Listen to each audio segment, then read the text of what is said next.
Sa number 10,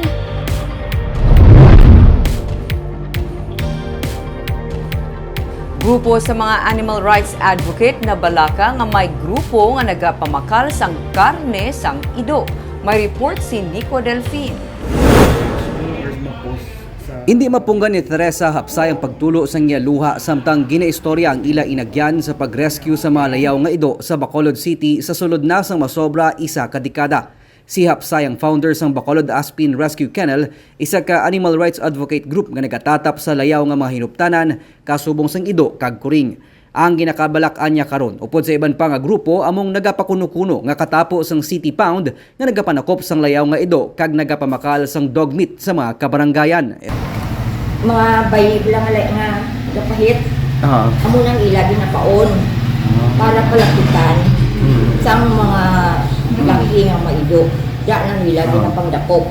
Dason, gid galibot. Ni anak gid galibot sang dumanan di blato siling nga naupos itong maido. Istorya sang katapo sang bark, ginapamakal sang wala pa makilalaan nga mga persona nga sakay sa tricycle ang mga ido sa tag 50 pesos ang bilog agod to pang ihawon. Kay ang nagalibot sina nagahambal sila nga City Pound ni. Ginasugo kami nga mangdakop sang ido stray. Ito wala naman na nakuan sa mga pumuluyo kasi gakuan sila sa City Pound mo.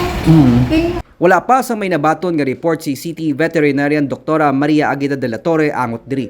Gani iyaman ginihinyo ang publiko nga i-report gilayon ang kasubo nga illegal nga helikoton sa mga otoridad agud nga ini ang matapna. Wala kami na monitor nga may gapamakal dog meat diri sa Bacolod.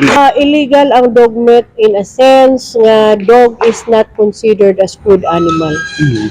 May kasugtana na sa tunga sang syudad kay mga animal rights group nga antes manakop sang layaw nga ido, ang katapo sang City Pound iga-asas anay sang grupo ang mga ido para ma-rescue kag mapaydalom sa adoption program. Kabahin man din pagbabaskog sang vaccination program agud nga mapahagan-hagan ang kaso sang rabies kag mapangapinan ang layaw nga hinuptanan.